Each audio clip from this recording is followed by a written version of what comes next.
Hello everybody, I am Diksha Sharma and you are watching commerce.com. In this lecture we will study here accounting equation. यहाँ हम accounting equation को पढ़ेंगे जो कि 11th class का एक चैप्टर है और साथ में अगर आपने पिछले चैप्टर्स नहीं देखे जिसके अंदर हमने अकाउंटिंग कॉन्सेप्ट और उसके साथ मीनिंग और काफ़ी चीज़ें हमने 4 लेक्चर्स में कवर की हैं तो वो ज़रूर देखना और उसके बाद ये लेक्चर को देखना, right?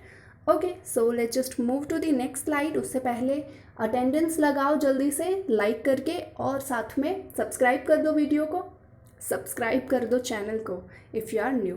Okay, let's move to the next slide. यहाँ है अकाउंटिंग इक्वेशन।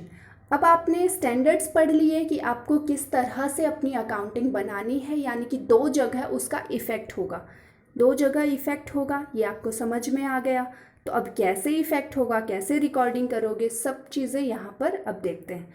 देखो, सबसे पहले बेसिक चीज़ें ये जान लो कि जो अकाउंटिंग होती है ना वो ऐसे टी शेप में जो अकाउंट्स बनते हैं सब के सब, यहाँ पर कुछ डेबिट बैलेंस होता है, यहाँ पर कुछ क्रेडिट बैलेंस। और डेबिट क्रेडिट क्यों होता है ये हम जर्नल एंट्रीज़ में पढ़ेंगे। अभी हम बेसिक चीज़ें क्या देख रहे हैं कि अकाउंटिंग इक्वेशन काम कैसे करती है।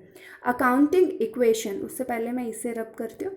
Accounting equation signifies that state asset of business are always equal to total liability, यानी कि जो बिजनेस की एसेट्स आपने पढ़ा है, एसेट क्या होती हैं? हमारी संपत्तियां जिस पे बिजनेस का क्या है, अधिकार है। ठीक है, तो उन संपत्तियों को किसके इक्वल मानते हैं, यानी कि total assets equal to liabilities plus capital. Liabilities जो हमने बाहर से किसी से पैसा उधार ले रखा है और साथ में कैपिटल जो ऑनर की है, यानी कि ऑनर ने कुछ पैसा लगाया है, वो लाइबिलिटीज़ जो हमने बाहर से पैसा उधार लिया या किसी से सामान उधार लिया, वो सारी की सारी चीज़ें लाइबिलिटी। इन दोनों को जोड़कर हमने कुछ संपत्तियां खड़ी करी होंगी, इसीलिए ये दोनों इक्वल होते हैं। आपको पता लगा कि क्यों इक्वल होते हैं?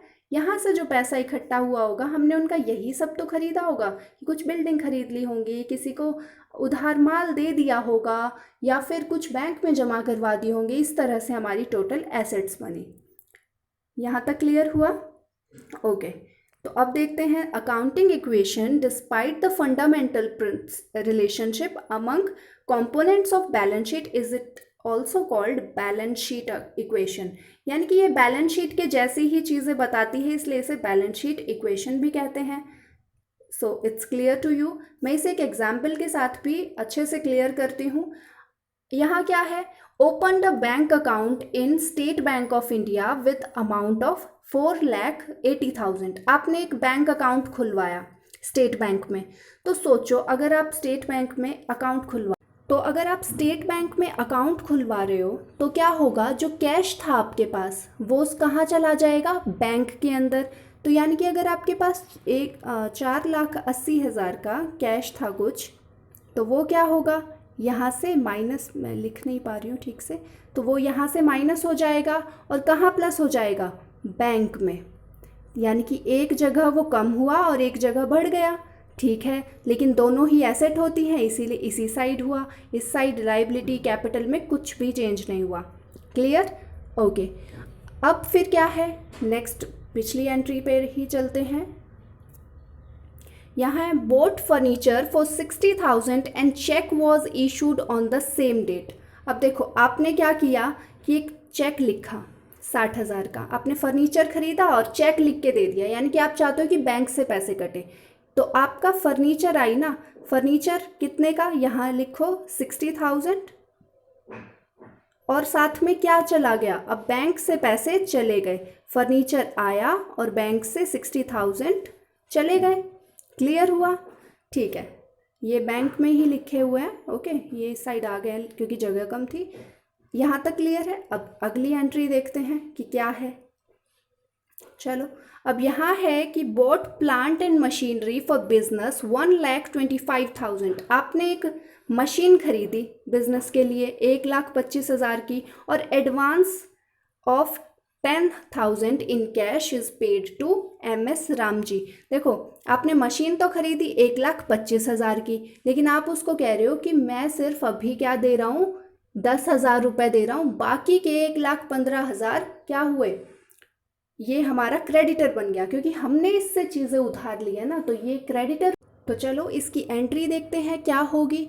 बोट प्लांट एंड मशीनरी, जो उसने प्लांट और मशीनरी 1,00,000 कैश दिया, तो कैश कितना कम हुआ, 1,00,000 नहीं 10,000 दिया था, 10,000 उसने कैश में पेमेंट कर दी।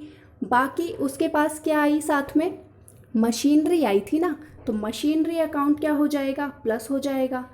तो प्लस कर दो, कितने की खरीदी, 1,25,000 की, तो 1,25,000 यहाँ प्लस होंगे। और हमारा क्रेडिटर बढ़ाना, तो लाइबिलिटी साइड क्या करो, प्लस कर दो, कितने से, 1,25,000 से। तो यहाँ पर माइनस हुए 10,000 क्योंकि हमने कैश में पेमेंट कर दी, यहाँ प्लांट आ गया और जो बचे हुए पैसे थे वो क्रेडिट में कर दिए। इतना क्लियर हुआ। और जो दोनों साइड से बैलेंस बच गया, यानी कि एसेट इतनी प्लस हुई इतनी माइनस हुई, तो दोनों का बैलेंस क्या आ जाएगा, ओवरऑल 1,15,000 बैलेंस। समझ में आया? ओके। अब नेक्स्ट एंट्री में क्या है, goods purchased from MS Sumit trader for 55,000। तो इससे हमने गुड्स खरीदी। अब यहाँ नाम दे रखा है और कुछ भी नहीं कह रखा, तो क्या सोचेंगे, कुछ नहीं कह रखा तो हम इसको सोचेंगे कि हमने क्रेडिट परचेज ली है। ठीक है, सो वापस से क्या होगा, एक creditor in this transaction increase goods of asset, हमारी एसेट इंक्रीज हुई, साथ में लाइबिलिटी भी इंक्रीज हुई, बिल्कुल पिछली एंट्री की तरह। तो ये भी हो जाएगा। ओके, यहाँ करना है। नेक्स्ट देखते हैं, goods costing 25,000 sold to Rajni enterprise. अब यहाँ पर भी कोई कह नहीं रखा कि कैश में बेची या फिर क्रेडिट में बेची, तो हम क्या लिखेंगे कि क्रेडिट में बेच दी, यानी कि उसको उधार बेच दी।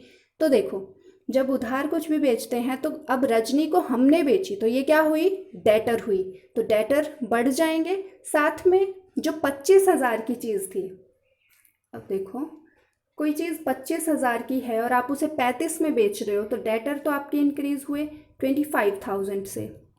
ठीक है। अच्छा, रजनी क्या है, आपकी डेटर है, आपने सामान बेच दिया तो आपके पास से जो स्टॉक है वो चला जाएगा गुड्स का 25,000 का। तो यहाँ पर जो बैलेंस बचा, इससे क्या हुई, आपकी कैपिटल इंक्रीज हो गई है ना, क्योंकि 10,000 एक्स्ट्रा आए आपके पास। 25,000 की चीज़ जाने के बाद 35,000 आने वाले हैं कभी, तो क्या बैलेंस बचा, 10,000 आपको प्रॉफिट हुआ जो कि कैपिटल में ऐड होगा। क्लियर हुआ? सो ये क्वेश्चन अब पूरा देख लो कि कैसे हुआ। फर्स्ट एंट्री कैसे हुई, सेकंड कैसे हुई, थर्ड, फिर फोर्थ एंड लास्ट फाइनल हमने आंसर निकाल दिया हर एक एंट्री के बाद। राइट। इसी तरह आपको अपने आगे के क्वेश्चंस भी करने हैं और साथ में बताना ज़रूर कि ये लेक्चर कैसा था। इसके साथ हम आगे भी और चीज़ों को पढ़ेंगे। Like this video and subscribe our channel if you are new and keep learning, keep growing.